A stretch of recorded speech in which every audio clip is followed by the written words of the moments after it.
¿Ustedes recuerdan esos sitios que marcaron su vida pero que se han transformado a lo largo del tiempo?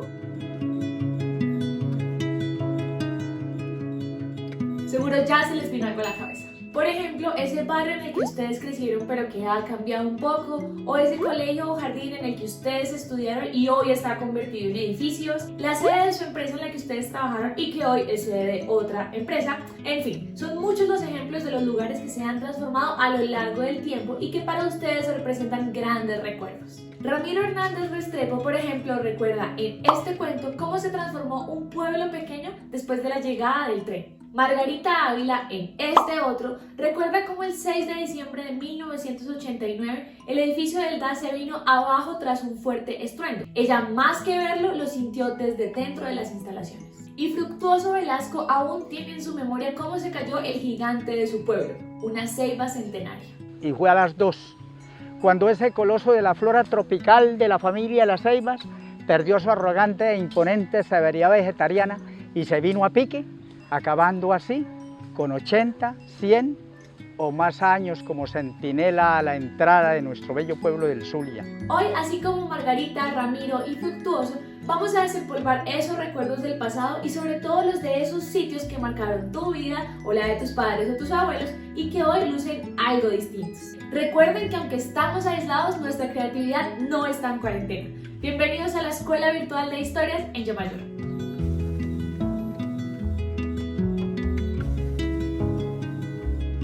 Para que ustedes se inspiren a escribir sus propias historias, hoy les voy a leer los fragmentos de un cuento que muestra cómo un sitio cambió por completo después de la llegada de un objeto en 1914 que dejó a más de uno así. El lunes 9 de marzo de 1914 iba a ser una fecha que por mucho tiempo no olvidarían los habitantes de aquella cálida y tranquila población conocida como El Sitio, no muy distante de la villa, su capital. Para entonces casi toda la población estuvo a la espera de algo que no lograban descifrar exactamente y que en medio de tanta habladuría y conjetura se había convertido en el tema principal de todo corrillo y costurero. Básicamente el rumor que circulaba en ese entonces era que algo muy grande estaba por llegar, pero ¿qué era? Lo único que se sabía y que en realidad la gente había podido ver era que meses antes una cuadrilla de jornaleros había estado trabajando el camino por el que andaría algo muy grande, pero que nadie lograba establecer muy bien qué era. Se trataba de unos larguísimos rieles montados en una hilera de leños. Era como si alguien hubiera dejado una escalera ahí tirada. ¿Y eso para qué? Ni idea en ese entonces. Lo único que sí se sabía era que por ahí algo grande se iba a mover. Ateridos e impacientes estaban todos, sin pestañear siquiera para no perderse nada de lo que fuese a ocurrir. De pronto, en el recodo de la carrilera, al fondo, no muy lejos de donde estaban todos a la espera, se apareció ese horrible monstruo con un enorme ojo en el medio, haciendo un ruido de 1000 demonios y echando humos por encima de su cabeza y sobacos. El terror y el pánico se apoderaron de las personas, tanto así que el cura se levantó y dijo: Jesús, María y José. Por supuesto, lleno de miedo a las personas, muchos salieron corriendo apenas vieron llegar ese objeto y otros no salieron de sus casas por días. Imagínense el susto tan fuerte. Ese día, la primera locomotora del ferrocarril de Antioquia, conducida por Efraín Lopera, el maquinista más viejo y veterano de la empresa, inauguraba su recorrido con un retraso considerable y pasaba de largo por aquel ya desértico lugar. La sorpresa que se llevaron después los habitantes al ver la llegada del moderno sistema de transporte que le traería progreso a la ciudad y por supuesto al país fue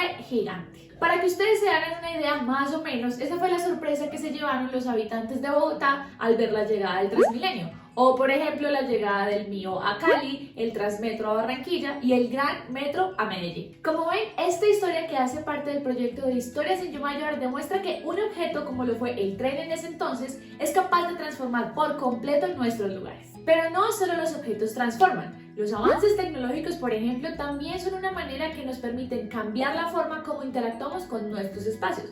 O háblenme de cuando llegó el celular y todos andaban por ahí con ese aparato gigante y la antena larguísima chicaneando por las calles. ¿Tú fuiste uno de esos? O solo por curiosidad, pregúntenle a sus padres o abuelos cómo fue ese momento para ellos. También, por ejemplo, y lamentablemente, en Colombia la violencia ha hecho de las suyas y ha causado que ciertos sitios se transformen radicalmente. Pero si hablamos de fuertes transformaciones, también tenemos que mencionar a los barrios. No sé si, por ejemplo, tú te acuerdas cómo era el tuyo cuando creciste. El mío, por ejemplo, antes era un potrero y hoy está lleno de edificios y vías. Como ven, son muchísimos los ejemplos que hay y seguramente tú o tus padres y abuelos tienen historias por contar. Así que para esto les propongo algo. Vayan y busquen en sus casas esos álbumes que guardan fotos que los transportan a sitios que marcaron sus vidas. Cada imagen de esas seguramente guarda una historia que nosotros estamos ansiosos por conocer. Compartan en sus redes sociales la historia para que todos la puedan conocer utilizando los numerales, nuestros lugares y creatividad en cuarentena.